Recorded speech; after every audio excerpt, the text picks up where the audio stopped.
प्राकृतिक खेती कम लागत और ज्यादा मुनाफा देने वाली है। ये कांगड़ा जिला के 36,000 किसानों ने साबित किया है। खेती के माध्यम से जहां मिट्टी केमिकल मुक्त हो रही है, वहीं लोगों की सेहत भी सुधर रही है। इस खेती की खासियत ये भी है कि जंगली जानवर इससे पैदा होने वाली फसल को नुकसान नहीं पहुंचाते हैं, क्योंकि इसमें गौमूत्र से बने मिश्रण का छिड़काव किया जाता है। आत्मा परियोजना कांगड़ा के निदेशक डॉक्टर शशिपाल अत्री ने बताया कि वर्ष 2018-19 में प्रदेश में प्राकृतिक खेती शुरू की गई थी।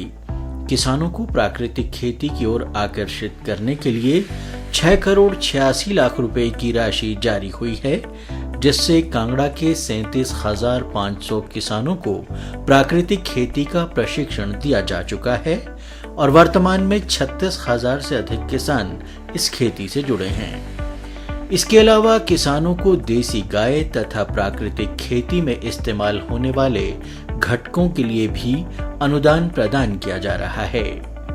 जहाँ तक प्राकृतिक खेती का सवाल है, तो इसमें 2018-19 से ये स्कीम यहाँ हिमाचल में कार्यान्वित हुई है और इसमें 2018-19 में 1 करोड़ 60 लाख रुपए का प्रावधान किया गया।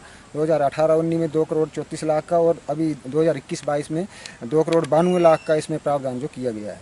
इससे अभी तक जिला कांगड़ा में 37,500 किसानों को हमने प्रशिक्षण दे चुके हैं और लगभग 36,000 करीब हमारे किसान जो प्राकृतिक खेती इस वक्त कर रहे हैं। प्राकृतिक खेती से हमारे किसानों को ये लाभ हो रहा है कि इससे हमारी एक तो मिट्टी स्वस्थ हो रही है, साथ में हमारा स्वास्थ्य भी इससे ठीक हो रहा है और इससे कम लागत हो रही है, ज़्यादा मुनाफा हो रहा है। तो हमारा यही आह्वान रहता है कि कम लागत अधिक उत्पाद, स्वस्थ रहे हमारी भूमि और स्वस्थ रहे हमारा समाज। इस माध्यम से किसानों को देसी गाय खरीदने के लिए 25,000 रुपये या 50% तक अनुदान इसमें दिया जा रहा है और उसमें कहीं बाहर से उन्होंने लेके आना तो जो किराया 5,000 रुपये उसके रूप में उनको दे दिया जा रहा है और कहीं मंडी से लेना तो 2,000 रुपये मंडी की फीस भी वो विभाग इसमें दे रहा है। धर्मशाला उपमंडल के अंतर्गत डिक्टू गांव के युवक शक्ति का कहना है कि उन्होंने वर्ष 2011 में इंजीनियरिंग के बाद निजी क्षेत्र में नौकरी करने के स्थान पर प्राकृतिक खेती का प्रशिक्षण लिया। अब वे पिछले 4 सालों से प्राकृतिक खेती कर रहे हैं और सालाना 10 लाख रुपए से अधिक की कमाई कर रहे हैं। मैं पिछले 4 साल से प्राकृतिक खेती कर रहा हूँ। उससे पहले जो मेरी क्वालिफिकेशन है वो इंजीनियरिंग है।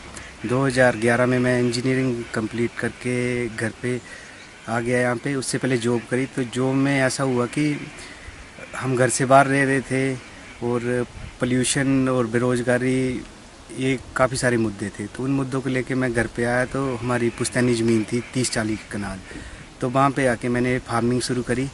तो धीरे धीरे विभाग की तरफ से हमें ट्रेनिंगें प्राप्त करी। तो 2018 में एक विभाग की तरफ से सोलन में 1 महीने का ट्रेनिंग कैंप हमें प्राकृतिक खेती के ऊपर करने का मौका मिला। उसके बाद हमने पालमपुर में 1 हफ्ते का ट्रेनिंग कैंप किया और तब से मैं प्राकृतिक खेती कर रहा हूँ और आज मैं 18 कनाल में प्राकृतिक खेती कर रहा हूँ। उसमें फूल, सब्जियाँ, हॉर्टिकल्चर क्रॉप है। हम विभाग और सरकार किसानों के लिए बहुत अच्छी अच्छी योजनाएं लेके आ रही हैं, तो उनको आके स्टडी करें और अपनी जो ज़मीन है उसका बेहतर। धर्मशाला उपमंडल के ही बगली निवासी कुलदीप चौधरी ने शुरुआत में 2 कनाल भूमि पर प्राकृतिक खेती शुरू की थी और अब वे 6 कनाल भूमि पर प्राकृतिक खेती कर रहे हैं। मैं 2019 से प्राकृतिक खेती कर रहा हूँ। पहले मैं 2 कनाल में करता था, तो अब मैं लगभग 6 कनाल में प्राकृतिक खेती कर रहा हूँ। मैंने हर एक प्रकार की सब्जियाँ उगाई हुई हैं, जैसे कि मटर, फूलगोभी, पत्ता गोभी, चुकंदर, प्याज, लहसुन, पालक, मूली और शलगम इत्यादि हम उगाते हैं। इससे हमें अच्छी, जब से हम प्राकृतिक खेती कर रहे हैं हमें इससे अच्छी कमाई हो रही है और हमारी कोई भी चीज़ है सब्जी है खेतों में ही लोग ले जाते हैं। त्रेम्बलू गांव के सुरेश कुमार का कहना है कि उन्होंने अपने क्षेत्र के 175 लोगों को प्राकृतिक खेती से जोड़ा है और वे स्वयं भी 15 कनाल भूमि पर प्राकृतिक खेती कर रहे हैं। 70 आदमी को मैंने अपने साथ जो है प्राकृतिक खेती करवा रहा हूँ और उनके साथ जोड़ चुका हूँ और आगे के लिए जो है मैं ये सोचता हूँ कि मतलब जो और भी किसान हैं वो आगे बढ़ के आएँ और इसका जो है फायदा लें प्राकृतिक खेती से। इसमें जो हमारा अपना शरीर का भी और जो हमारा बजट है वो भी हमारे मतलब बहुत ज़्यादा जो है मतलब फायदेमंद है। और मतलब जितना से हम इसको कम करेंगे उतना हम मतलब इसका चीज़ का फायदा लेंगे। पहले मैं 1 कनाल से ये खेती करने स्टार्ट करी थी और अभी लगभग तकरीबन मैं 3 साल में 15 कनाल में ये खेती कर रहा हूँ। निश्चित रूप से प्राकृतिक खेती ने प्रदेश के युवाओं को कृषि की ओर आकर्षित किया है, साथ ही फसलों और खेतों को भी रसायन मुक्त किया है। डीडी न्यूज के लिए धर्मशाला से विपिन शर्मा की रिपोर्ट।